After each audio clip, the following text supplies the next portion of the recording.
To Shrikarni academy. और hello everyone, कैसे हैं आप सब लोग। और आज मैं जब चैप्टर शुरू करूंगा आपका ज्योग्राफी का 12th क्लास का, और मैं आपका geography educator doctor Kuldeep Singh Charan इस लर्निंग डिजिटल प्लेटफॉर्म पे आपका स्वागत और अभिनंदन करता हूं। तो चलिए डियर स्टूडेंट्स, आज हम स्टार्ट करते हैं अपना 12th क्लास का ज्योग्राफी का चैप्टर, जिसका नाम है world population distribution density and growth. तो आप देखिए, वर्ल्ड में जो पॉपुलेशन है वो डिफरेंट टाइप की मिलती है, ठीक है। डिफरेंट प्लेसेस पे जिसे कहते हैं कि डिस्ट्रीब्यूशन भी डिफरेंट मिलेगा, ग्रोथ भी डिफरेंट मिलेगी, और आपके पैटर्न भी जो पॉपुलेशन का है वो हमें डिफरेंट देखने को मिलेगा। अब हम आगे बात करें, सबसे पहले पॉपुलेशन की डेफिनेशन क्या होती है, जनसंख्या की परिभाषा अगर हम देखें तो वो क्या होगी। किसी निश्चित क्षेत्र में रहने वाले लोगों की संख्या को क्या कहते हैं, हम जनसंख्या कहते हैं। क्लियर।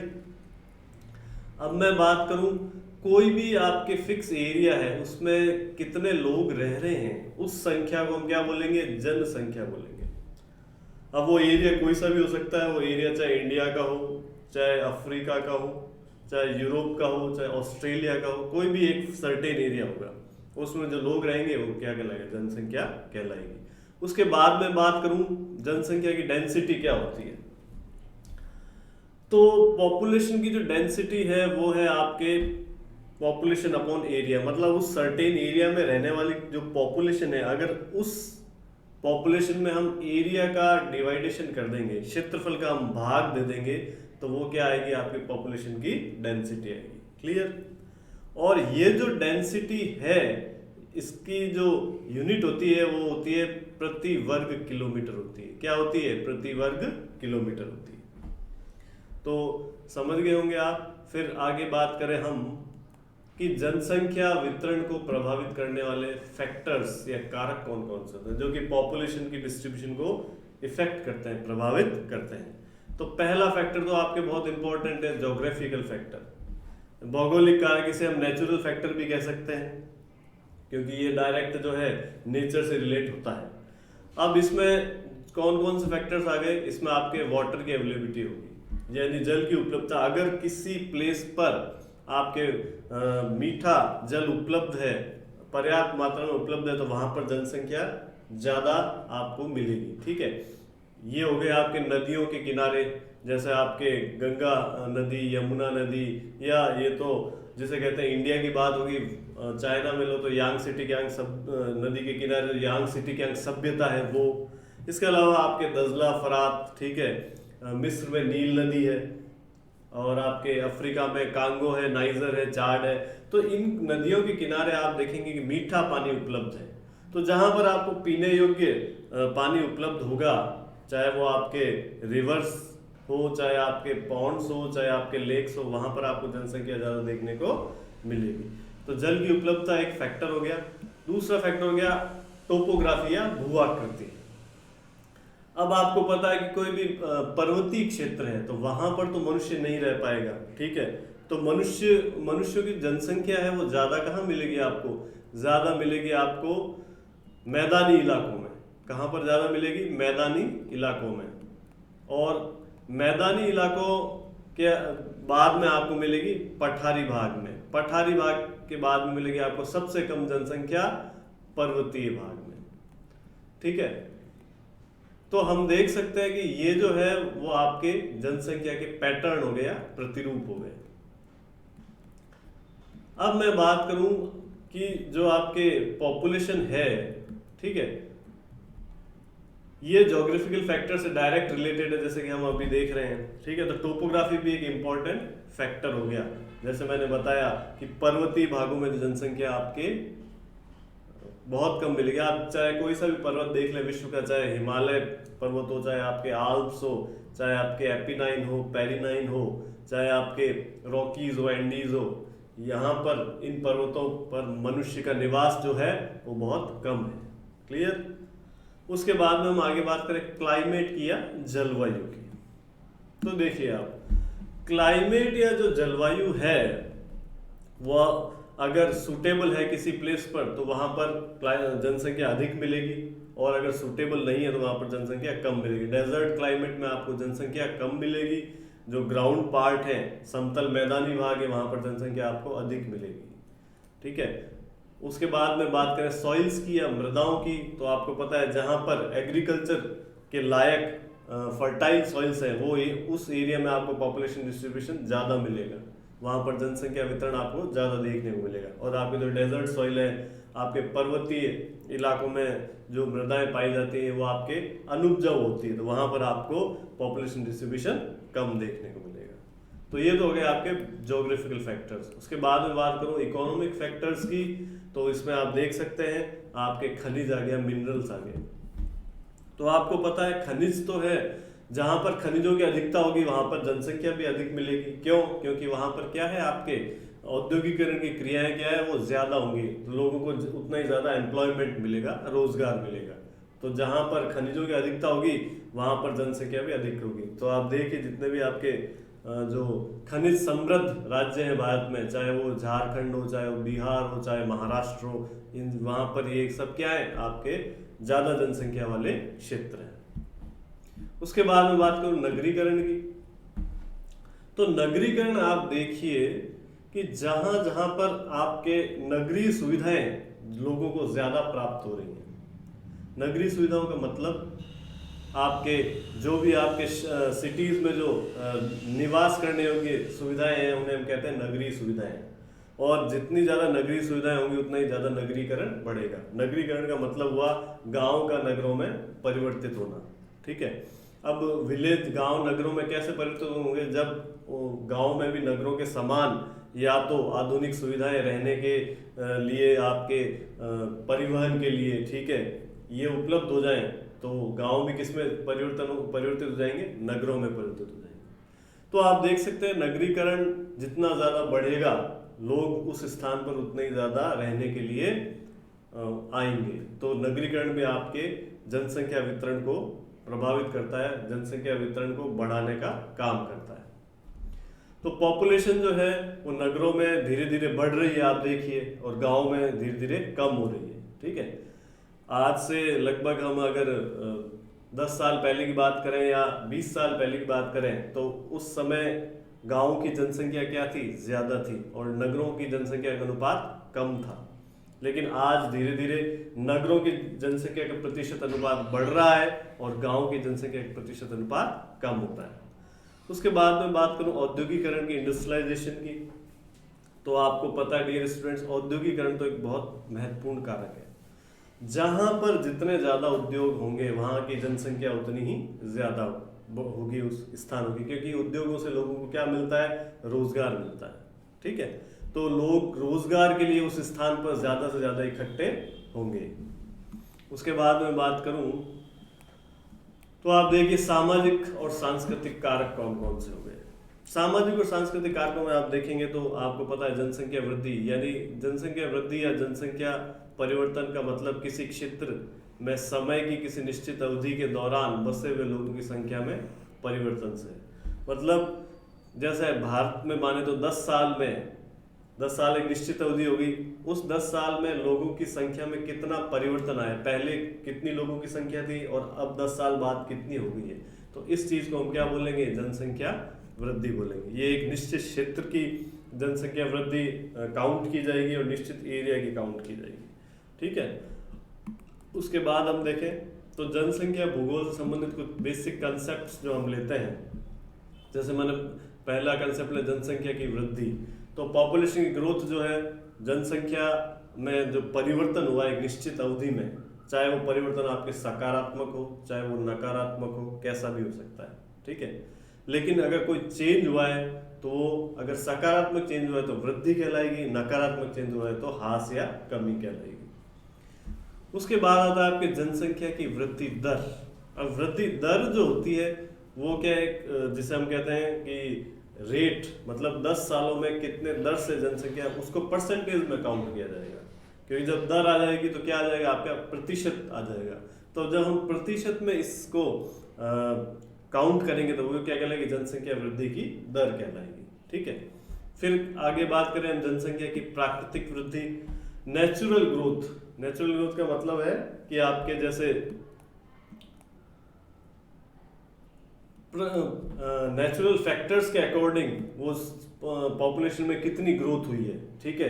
जैसे आपके मृत्यु दर कितनी है और जन्म दर कितनी है, दोनों का जो अंतर है, ठीक है, वो कहलाएगी आपके जनसंख्या की प्राकृतिक वृद्धि। फिर आता है जनसंख्या की वास्तविक वृद्धि। वास्तविक वृद्धि का मतलब भी हम प्राकृतिक वृद्धि से ले सकते हैं, मतलब कि एक निश्चित अवधि में कितने लोगों की जो संख्या है उसमें कमी हुई है या वृद्धि हुई है। अगर जनसंख्या में सकारात्मक वृद्धि हुई है तो वो कह रहा है कि आपकी जनसंख्या की वास्तविक वृद्धि, ये भी आपके इस नेचुरल ग्रोथ से सिमिलर है या मिलती जुलती है। उसके बाद में बात करूं जनसंख्या की धनात्मक वृद्धि की या पॉजिटिव ग्रोथ की, तो अगर जनसंख्या में वृद्धि हुई है एक निश्चित अवधि के बाद में, अगर किसी स्थान की जनसंख्या में वृद्धि हुई है तो वो आपके कहलाएगी धनात्मक वृद्धि, क्योंकि लोगों की संख्या में क्या है, बढ़ोतरी हुई है। और ऋणात्मक वृद्धि क्या आएगा, अगर जनसंख्या में उस स्थान की किसी भी स्थान की जनसंख्या में कमी हुई है, ठीक है, तो वो स्थान उसका एक क्षेत्रफल निश्चित होगा, अगर वहां पर रहने वाले लोगों की संख्या में कमी हुई है तो वो क्या कहलाएगी, आपकी ऋणात्मक वृद्धि कहलाएगी। क्लियर। आगे देखें हम जनसंख्या परिवर्तन के जो घटक हैं वो कौन कौन से हैं। तो आपके जनसंख्या परिवर्तन के घटक सबसे पहले तो जन्म है, मृत्यु है और प्रवास है।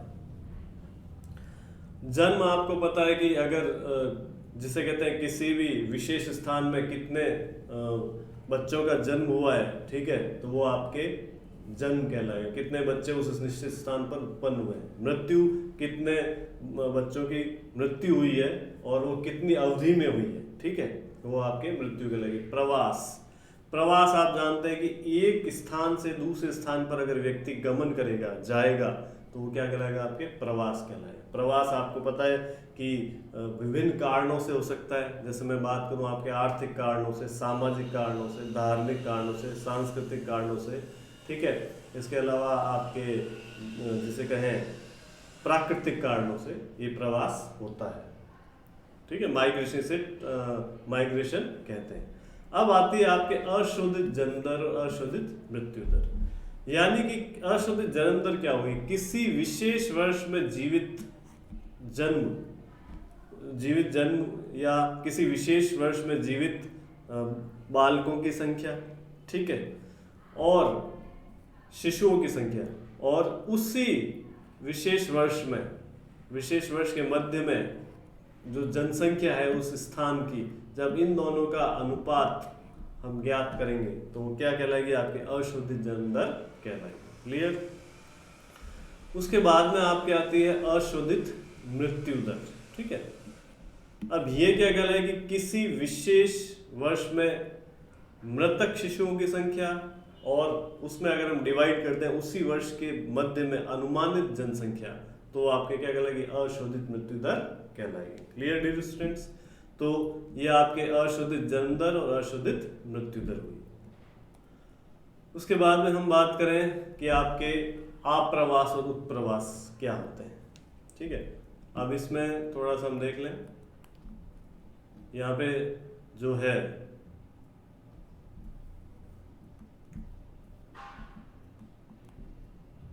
ये जनसंख्या परिवर्तन के आपके कंपोनेंट या घटक हो गए। उसके बाद में हम देखें तो आप्रवास और उत्प्रवास क्या होता है, ये देखिए आप।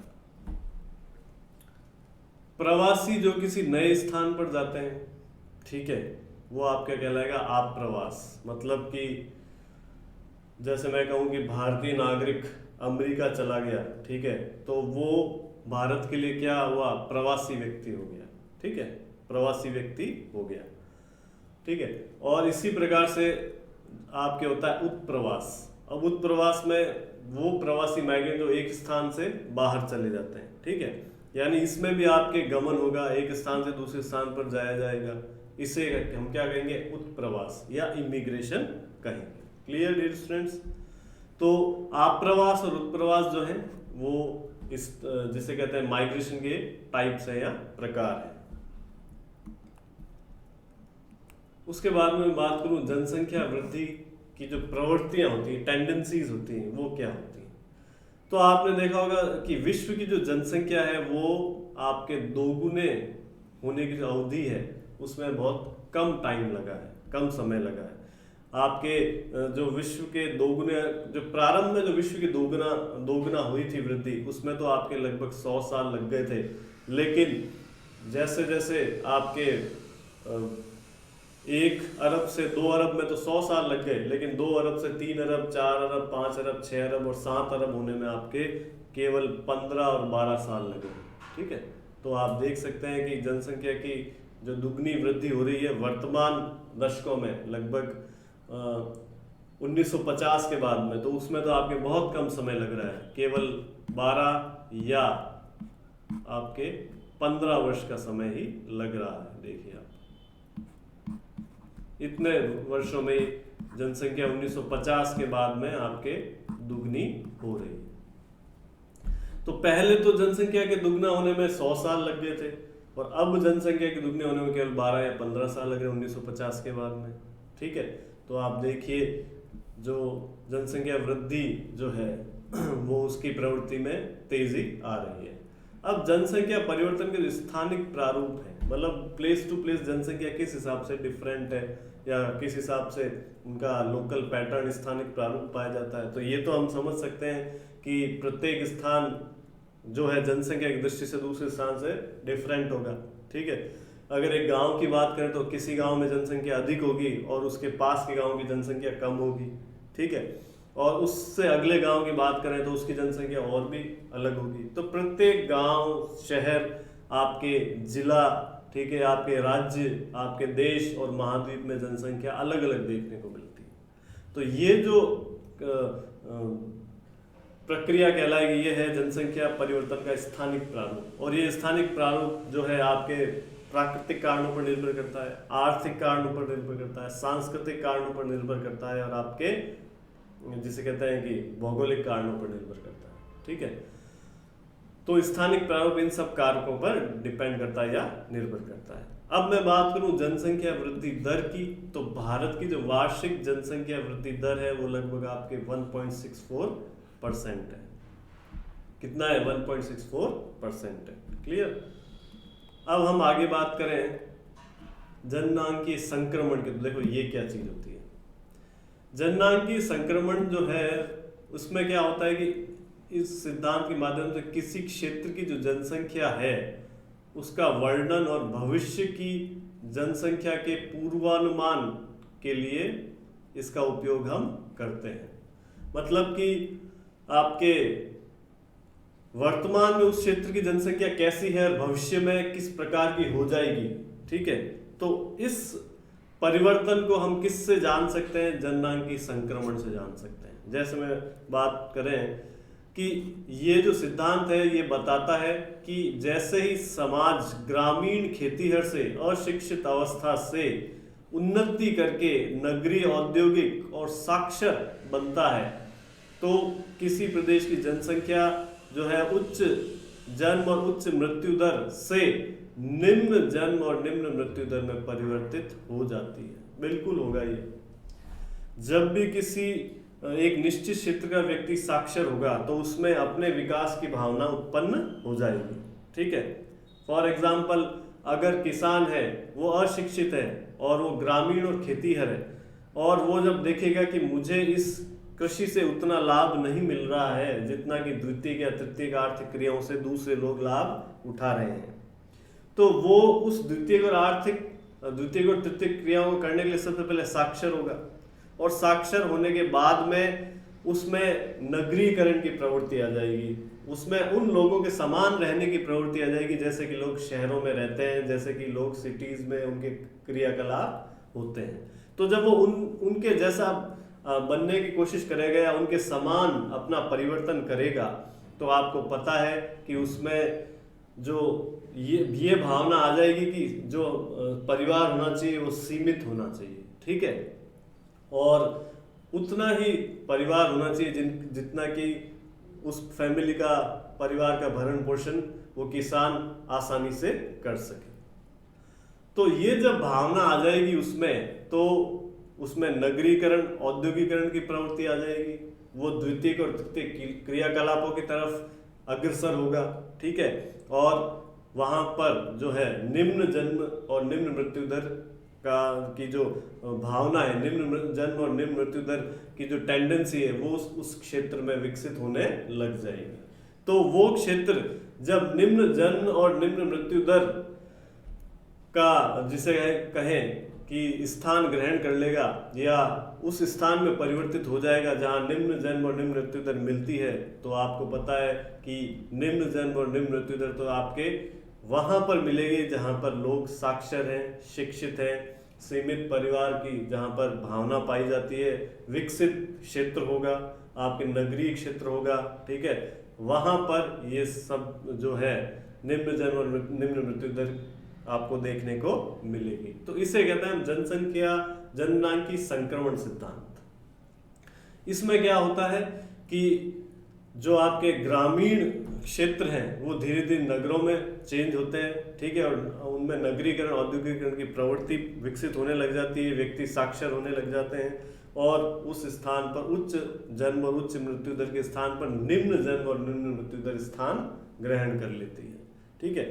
अब आप ये जो चेंज है, ये जो परिवर्तन है, ये आपके निम्न अवस्थाओं में होते हैं। जैसे मैं बात करूं इनका सामूहिक रूप क्या कहलाएगा, इनका सामूहिक रूप से जननांकी वक्र या डेमोग्राफिक कर्व के रूप में इनको हम देखते हैं या जानेंगे।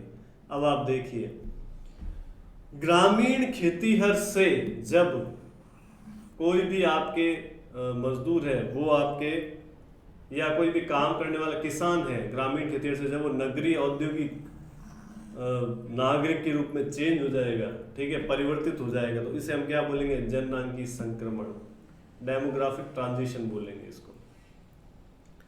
अब ये कब होगा, जब वो द्वितीय क्रियाकलाप या तृतीय क्रियाकलाप या चतुर्थ क्रियाकलाप या पंचम क्रियाकलाप करने लग जाएगा और किसको छोड़ देगा, आपके प्राथमिक क्रियाकलापों को छोड़ देगा।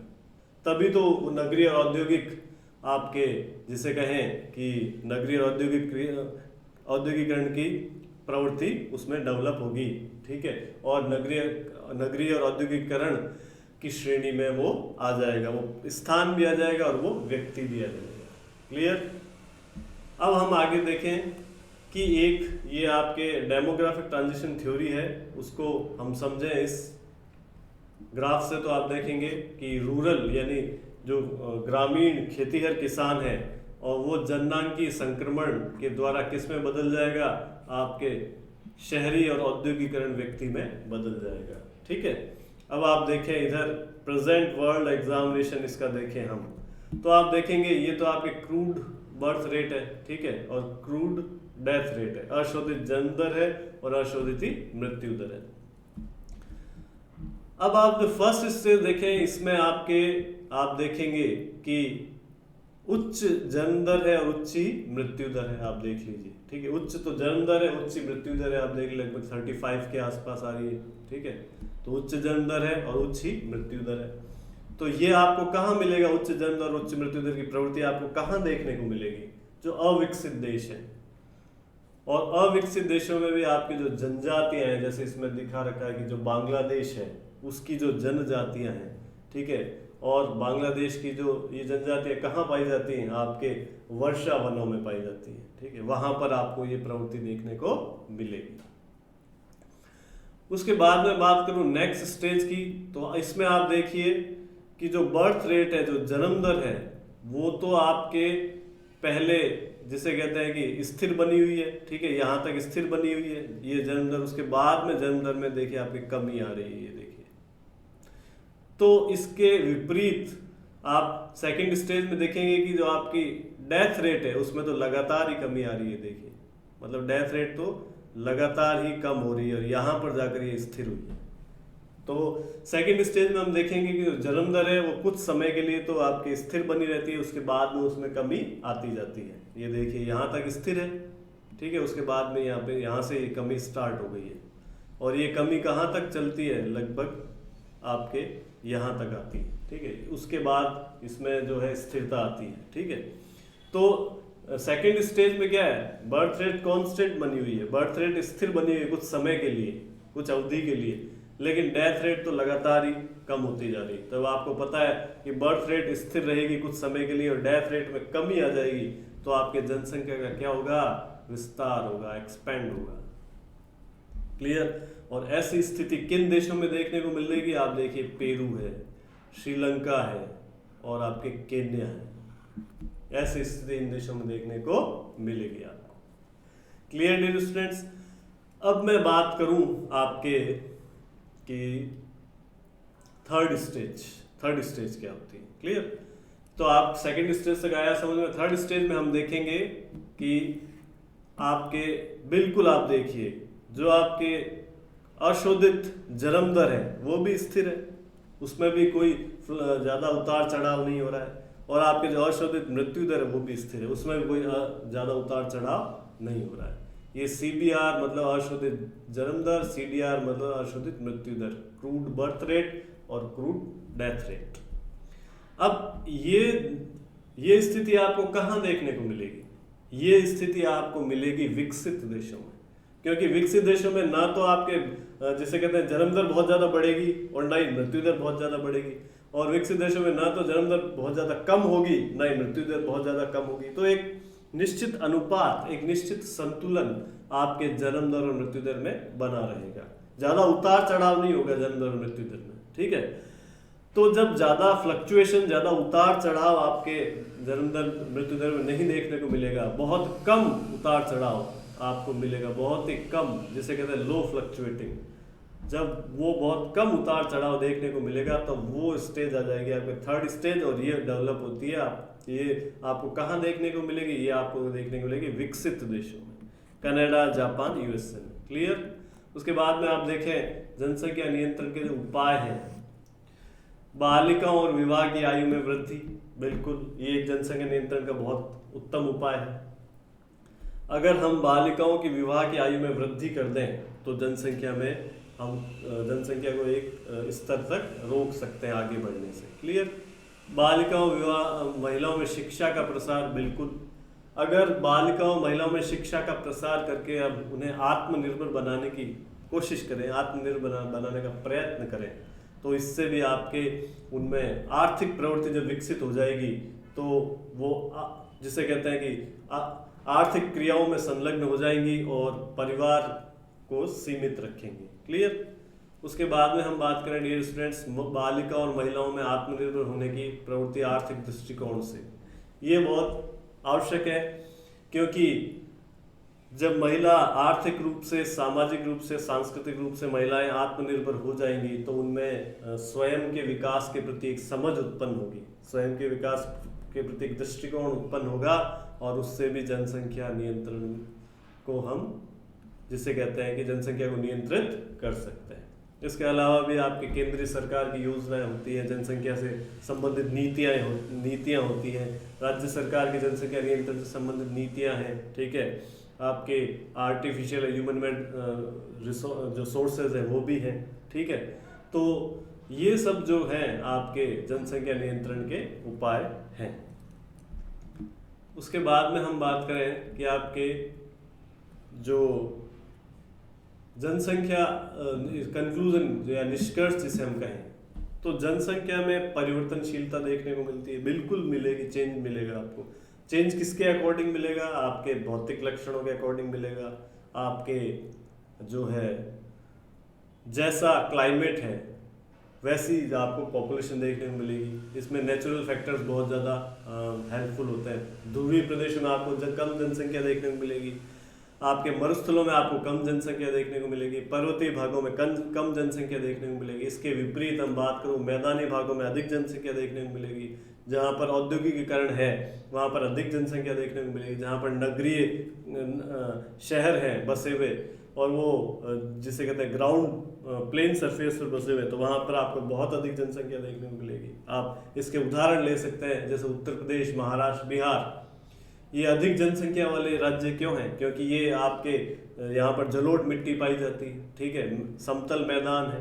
ठीक है। परिवहन के साधन है। ठीक है। इसके आपके अलावा कृषि योग्य भूमि है। तो ये इसके कारण यहाँ पर जनसंख्या अधिक है। और यही बात करूँ मैं अरुणाचल प्रदेश की, जम्मू कश्मीर की, ठीक है, आपके आसाम की, या जो भी आपके नागालैंड, मणिपुर, मिजोरम की, सिक्किम की, यहाँ पर आपको जनसंख्या और जनसंख्या घनत्व दोनों ही कम देखने को क्यों मिलते हैं? कारण है इसका प्रतिकूल आपके जिसे कहते हैं प्राकृतिक कारक, विषम धरातल, ठीक है, परिवहन के साधनों की कमी, ठीक है, कृषि योग्य समतल धरातल ना होना, ठीक है, और इसके अलावा आपके प्राकृतिक कारक जो है, जैसे बाढ़ आ जाती है, ठीक है, तो ये जो है ये आपके प्रमुख कारण है कि यहाँ पर जनसंख्या कम देखने को मिलती है। फिर मैं बात करूं कि जो जनसंख्या वितरण है और जो आपके वृद्धि है और घनत्व है, तो आपको अलग अलग स्थानों पर अलग अलग मिलेगा, और वो भी आपके प्राकृतिक कारणों के अनुसार ही मिलेगा, नेचुरल जो फैक्टर्स हैं उनके अकॉर्डिंग ही मिलेगा। जैसे मैं देखें हम कि आपके जो डेजर्ट है, मरुस्थल, वो तो आप देखिए वहां पर जनसंख्या कम देखने को मिलेगी, ठीक है। और इसी की बात करूं, अगर आपके ग्राउंड प्लेन्स हैं, मैदान है, ठीक है, और वो भी क्या है, मैदान, समतल मैदान है, और वहां पर कौन सी मिट्टी है, आपके जलोढ़ मिट्टी है। कौन सी मिट्टी है? जलोढ़ मिट्टी, जलोढ़ उपजाऊ मिट्टी, जलोढ़ उपजाऊ मिट्टी है वहां पर। तो आपको पता है जलोढ़ उपजाऊ मिट्टी जहां पर है, इसका मतलब कृषि के लिए तो उपयोगी हो गया, ठीक है। समतल मैदान है, परिवहन के साधन भी हो गए, ठीक है। और आपके नदियों का, जो हिमालय से उतरने वाली जो नदियां हैं, इनके द्वारा आपके मीठा जल भी प्राप्त हो गया। तो ये कंडीशन जहां जहां देखने को मिलेगी विश्व में, समतल मैदान होंगे, कृषि योग्य भूमि होगी, परिवहन के साधन होंगे, ये विश्व में जहां जहां ये परिस्थितियां आपको देखने को मिलेगी, वहां पर जनसंख्या ज्यादा होगी, घनत्व भी ज्यादा होगा। इसके विपरीत जहां जहां आपको मरुस्थल विश्व में देखने को मिलेंगे, आपके पर्वतीय भाग जहां जहां आपको देखने को मिलेंगे विश्व में, पर्वतीय भाग, ठीक है, या मैं बात करूं कि आपके जिसे कहते हैं कि ध्रुवीय प्रदेश, चाहे आपके उत्तरी ध्रुव हो पृथ्वी का, चाहे आपके दक्षिणी ध्रुव हो पृथ्वी का, वहां पर जनसंख्या और जनसंख्या घनत्व कम क्यों है?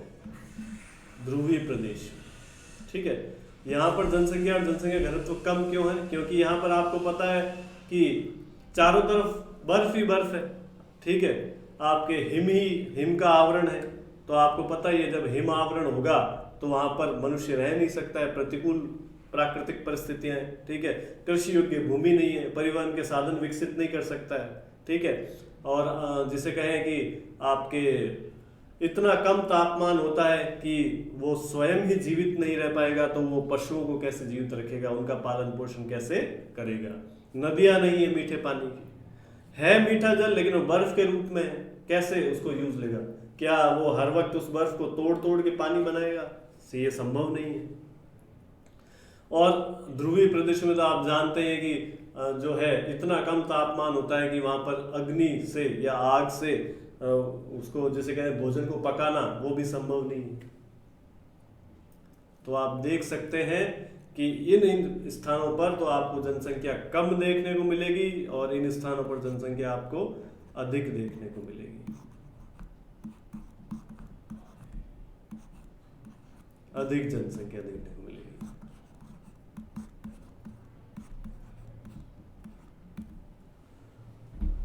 तो आपको जनसंख्या वितरण, वृद्धि और घनत्व जो है विश्व के अलग अलग भागों में अलग अलग देखने को मिलेगा। समान तो हो ही नहीं सकता क्योंकि सब जगह प्राकृतिक कारक अलग अलग है, आर्थिक कारक भी अलग अलग है, मानवीय कारक भी अलग अलग है।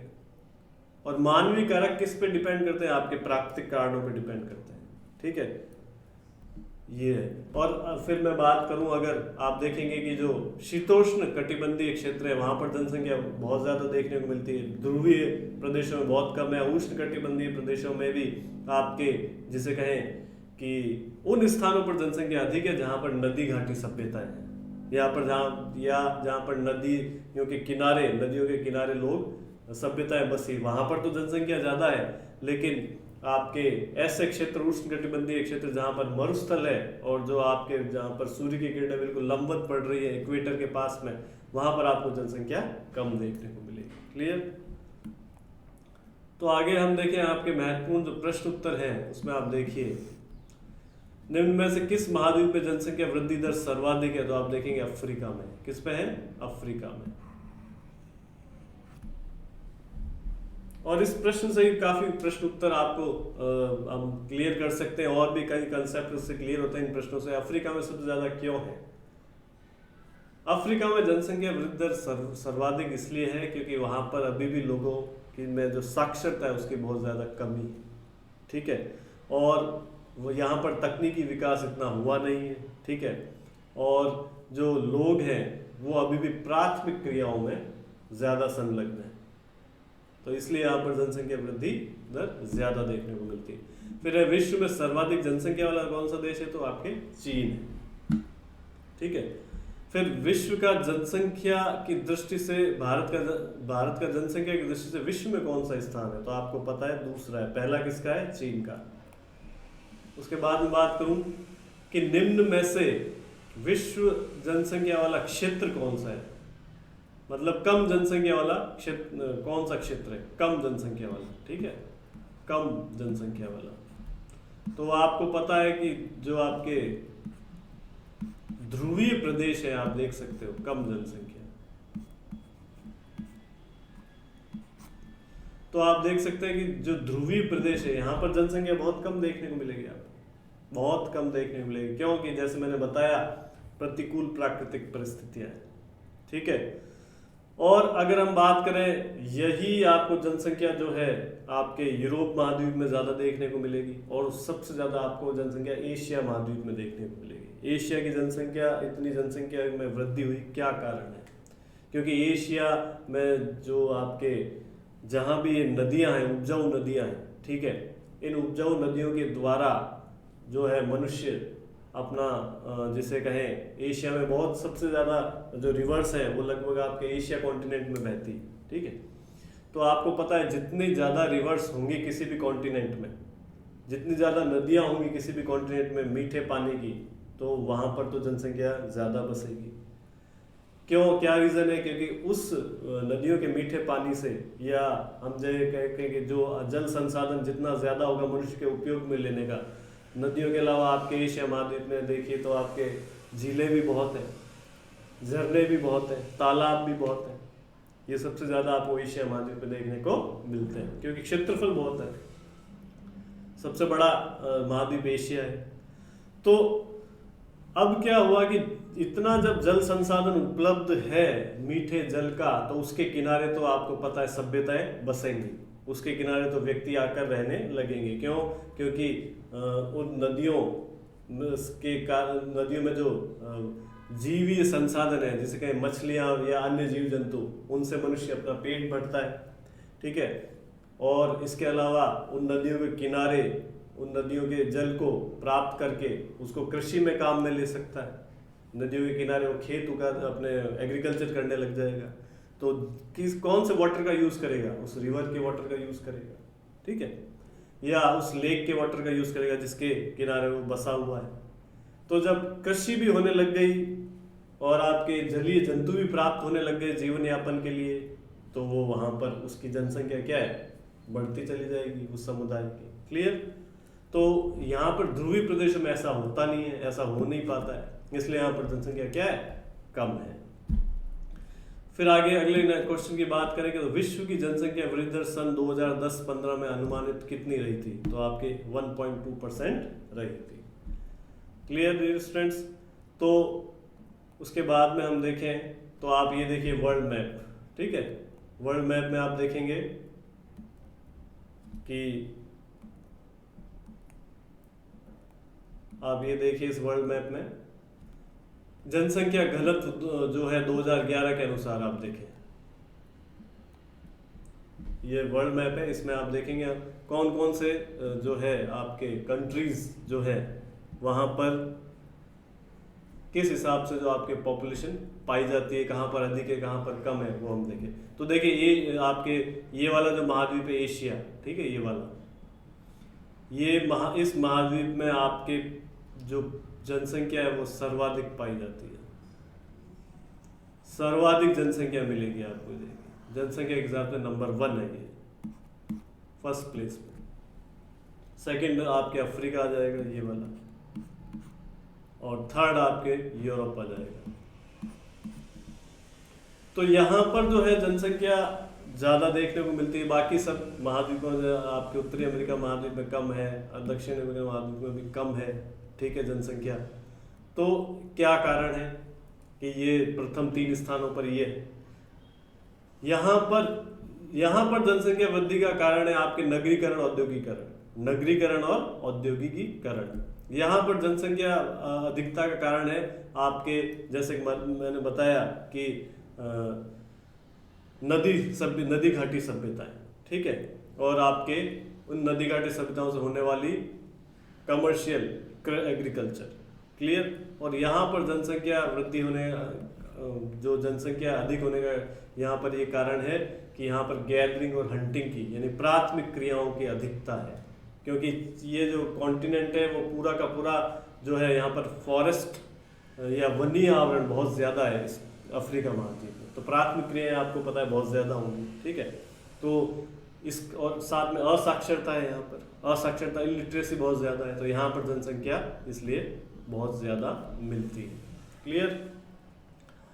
और इस साथ में बात करें तो इसका क्षेत्रफल भी ज़्यादा है। एशिया का देखिए कितना, सबसे विश्व का सबसे बड़ा महाद्वीप है, तो यहाँ पर लोग भी ज़्यादा रहेंगे, क्षेत्रफल के हिसाब से भी ये बात आती है।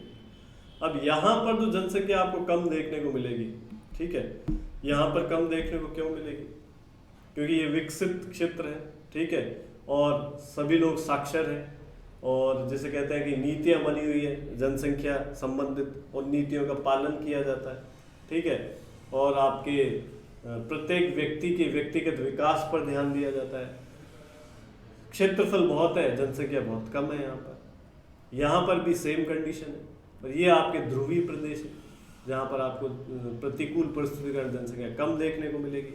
ये भी आपके ध्रुवीय प्रदेश, यहाँ पर भी प्रतिकूल परिस्थिति का जनसंख्या आपको कम देखने को मिलेगी। ये आपके एनलार्ज किया है वो यूरोप वाला भाग, जो आपके 3rd नंबर पर मैंने बताया है, क्लियर।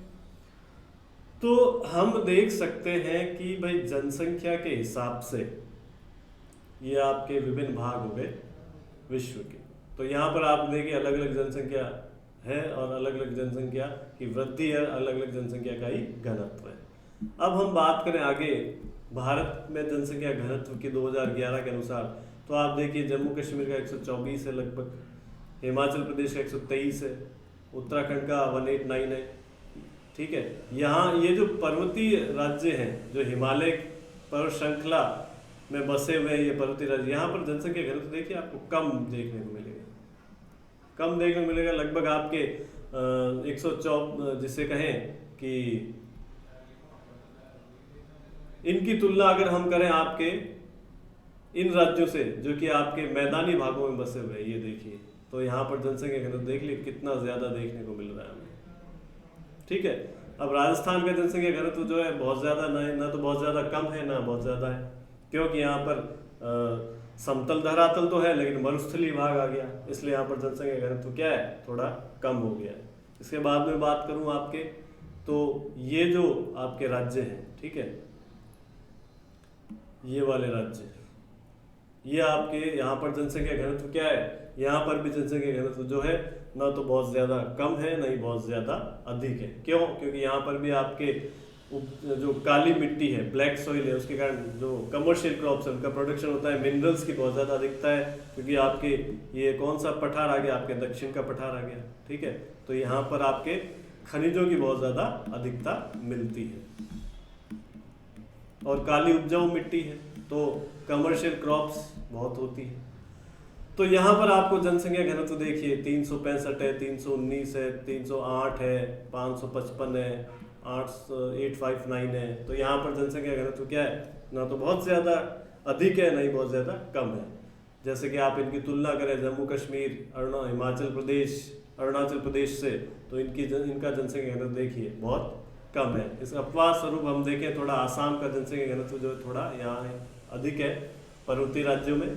इसके भी कई कारण है कि यहाँ पर आसाम जो है वो जैसे कहें कि एरिया क्षेत्रफल की दृष्टिकोण से भी थोड़ा बड़ा है अन्य राज्यों से, और अरुणाचल प्रदेश जो है एकदम चीन के पास आ जाता है, इसलिए वहाँ पर जो आर्थिक गतिविधियाँ हैं भारत की वो इतनी विकसित नहीं हो पाई है, क्योंकि एक सीमावर्ती क्षेत्र है, ठीक है।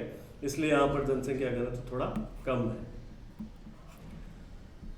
तो ये भारत के कुछ जनसंख्या जो है डेंसिटी हो गई इंडिया की कुछ स्टेट्स की, जिनके बारे में हमने जाना। तो इन कलर्स से आप जान सकते हो अलग अलग जनसंख्या का अलग अलग पैटर्न मिल रहा है, ठीक है। वो मैंने इन कलर के द्वारा आपको यहाँ बताया है। उसके बाद में बात करूँ तो हम देखेंगे वर्ल्ड पॉपुलेशन जो है आपके डिफरेंट कंट्रीज़ की, वो आप देखिए। चाइना की सबसे ज़्यादा, फिर इंडिया की, फिर यूएसए की, फिर इंडोनेशिया की, फिर पाकिस्तान की, फिर ब्राज़ील की, फिर नाइजीरिया की, फिर बांग्लादेश की, फिर रशिया की और एंड में मैक्सिको की। और टोटल पॉपुलेशन आप देख सकते हैं वर्ल्ड की जो है वो आपके 2000 जिसे कहें 2011 के अकॉर्डिंग 7 अरब से भी ज़्यादा हो गई है। 2001 की थी ये 6 अरब और जो है 127 करोड़ 7,349 व्यक्ति। 2030 तक जो है ये लगभग आपके 8 अरब के लगभग हो जाएगी, ऐसा अनुमान लगाया गया है जनसंख्या विद द्वारा, ठीक है। तो देखिए आपकी जनसंख्या 2030 तक इतनी हो जाएगी इन कंट्रीज की, इन देशों की जनसंख्या इतनी हो जाएगी, आप देख सकते हैं क्लियर। 2015 तक इतनी हो गई थी और 2000 में इतनी थी। तो ये आप देख सकते हैं इस विभिन्न जो प्रमुख 10 देश हैं उनकी जनसंख्या में जो परिवर्तन आया है 2000 से 2030 तक, वो हम इस लिस्ट के द्वारा जान सकते हैं। Clear dear students. अब हम आगे बात करें